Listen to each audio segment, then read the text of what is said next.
What makes the KTM Adventure 390, the Duke 390 and the RC 390 one of the best motorcycle of their class? It's the bi-directional quick shifter. So my name is Purvang Mantri and welcome back to my channel. और आज के video में हम बात करेंगे about the bi-directional quick shifter. Quick shifter और auto blipper के combination को बाई डायरेक्शनल क्विक शिफ्टर कहा जाता है. So let's first understand how a quick shifter work. Quick shifter बिना क्लच को यूज किए अप शिफ्ट करने में हेल्प करता है. सो यूजुअली बाइक चलाते वक्त अगर हमें अप शिफ्ट करना हो, मतलब कि नेक्स्ट गियर में शिफ्ट करना हो, तो हमें क्लच के लीवर को पकड़ कर एक्सीलरेटर को कम कर बाद में नेक्स्ट गियर में शिफ्ट करना पड़ता है और बाद में ग्रेजुअली हमें क्लच के लीवर को रिलीज करना पड़ता है. और ये पूरा प्रोसीजर पब्लिक रोड के लिए तो ठीक है, बढ़िया है, but when it comes to race tracks और इतना सारा रेस ट्रैक पे करना पड़े तो बहुत टाइम यूज होगा. And on race track every second count, और इसीलिए quick shifter came into existence. So what a quick shifter does is it cuts the power of the engine for millisecond, which allows the rider to upshift without pulling the clutch lever and disengaging the clutch. और engine के power को millisecond के लिए cut करने के लिए either spark को बंद किया जाता है या फिर फ्यूल को कट किया जाता है. आज के जमाने में एक्चुअली फ्यूल को ही कट किया जाता है for emission control. But why do we need to cut the power of the engine for a short duration? So every gear runs on a different speed compared with engine RPM. So अगर बिना clutch को apply किया, अगर हमने first gear से second gear में shift किया, तो क्लच की स्पीड वेरी होगी बिकॉज फर्स्ट गियर के एंड में इंजन का आरपीएम हाई होता है और सेकंड गियर के बिगिनिंग में क्लच का आरपीएम कम होता है. और अगर ऐसे टाइम पे हमने शिफ्ट किया तो there will be clutch chattering और क्लच का वेयर एंड टेयर बढ़ जाएगा.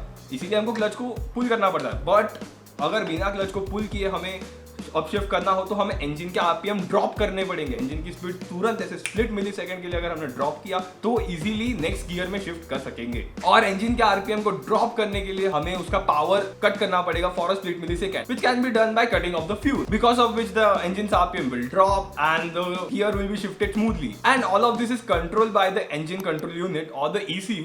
लेकिन ईसीयू को कैसे पता चलेगा कि कौन से टाइम पे हमें इंजन का पावर कट करना है? तो बाइक के शिफ्ट लीवर के साथ एक और लिंकेज लगी होती है और उस लिंकेज पे एक सेंसर लगाया जाता है which senses the intention of the rider when he or she wants to upshift. और ये sensor is nothing but a strain gauge जो माइन्यूट कंप्रेशन और टेंशन को सेंस कर सकता है and it sends the signal to the ECU whenever the rider is intending to upshift. So this strain gauge kinda acts like a spring loaded switch button. और actually पहले के quick shifters में एक push button type switch use किया जाता था which would cut the spark to drop the RPM of the engine. लेकिन spring loaded switch की एक वियर्ड फीलिंग रहती थी and that particular system had some lag in it. और इसी की वजह से उन स्विचेस को बाद में स्ट्रेन गेजेस के साथ रिप्लेस कर दिया गया. तो जब भी राइडर अपशिफ्ट करने के लिए लीवर पे फोर्स अप्लाई करेगा, स्ट्रेन गेज उसे सेंस करेगा and it will send the signal to the ECU to cut the fuel for a split millisecond और few milliseconds which will allow the engine RPM to drop और rider easily upshift कर सकेगा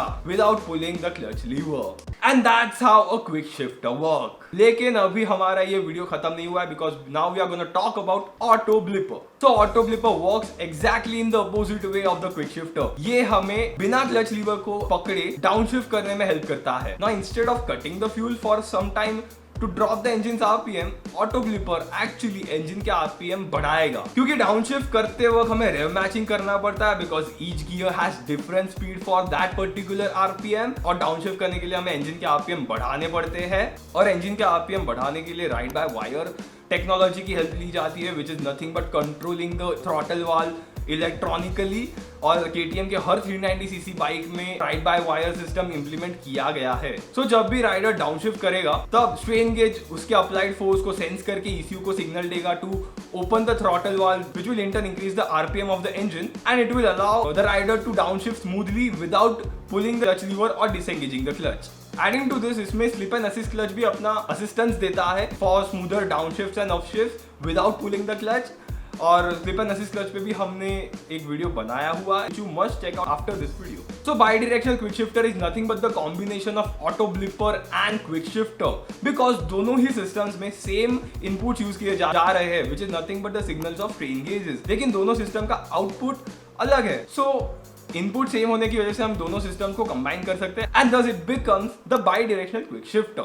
और अगर आपको engines के बारे में सीखना है then you should go ahead and check out my book Engine in the Nutshell. It is available in both paperback and ebook versions and purchasing this ebook will in turn support my channel. So go ahead and check out my book. Link to both the versions is in the description box below. And I think I have covered almost everything about by direction quick shifters. अगर मैंने कुछ miss out कर दिया हो तो let me know in the comment section below. और हाँ, हम जल्द ही राइड बाय वायर सिस्टम पे भी एक वीडियो बनाएंगे, सो उसके लिए आप यहाँ क्लिक करके सब्सक्राइब करें और तब तक अब यहाँ क्लिक करके मेरे दूसरे वीडियोस भी देख सकते हो. And I will see you guys on next Thursday at 7:30 PM. Piece.